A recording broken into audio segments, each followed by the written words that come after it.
Greetings. Welcome to 40 Weeks, a newly formed series on Black Women's Health podcast where we answer questions about your pregnancy. Questions that you may have asked and never had answered.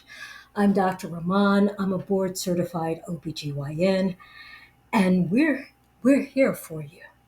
We want to help to eliminate maternal racial health disparities and to decrease maternal mortality in the US.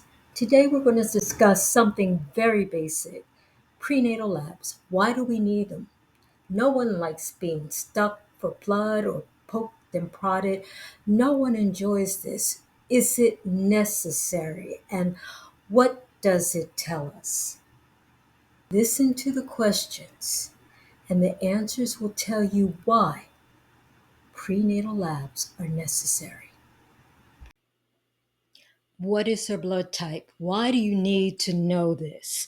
Her blood volume increases during pregnancy, and she could bleed while pregnant, during delivery, postpartum.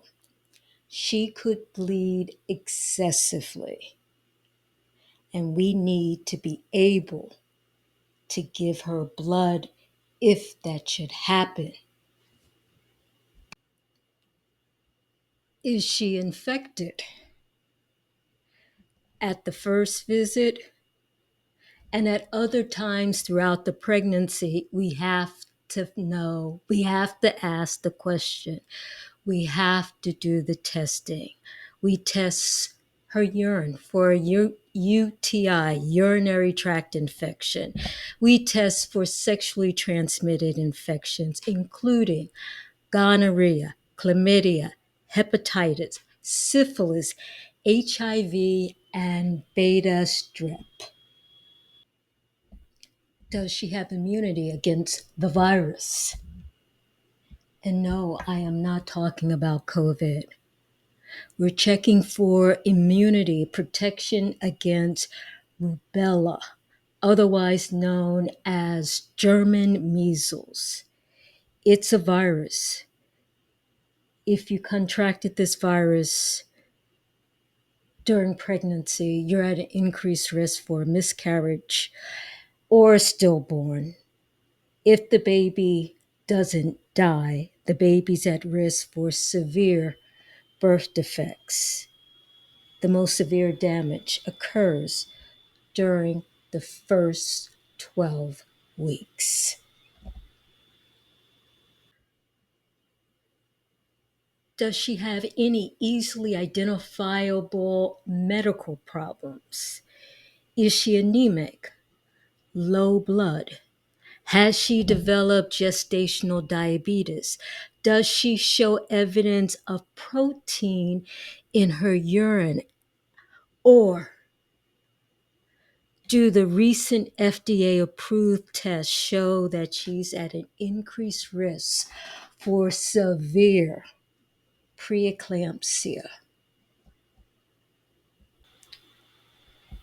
Is the baby at risk for an inherited genetic or a chromosomal abnormality?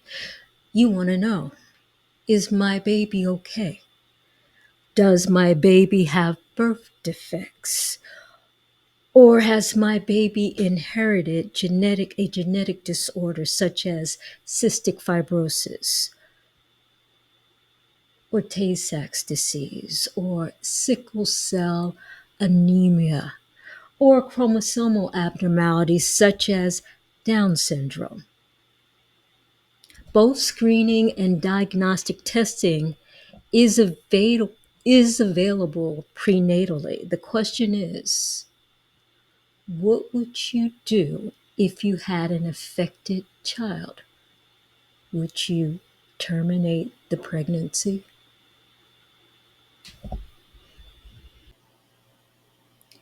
Honestly, most of us don't question if we should get prenatal labs. We get the tests done.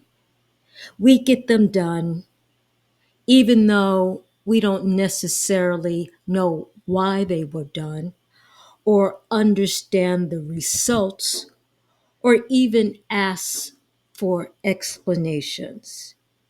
And if we want maternal health to improve, if we want to decrease maternal mortality, if we want to eliminate racial health disparities, we have to assume some responsibility in our prenatal care. And part of it begins with knowing and understanding your prenatal labs.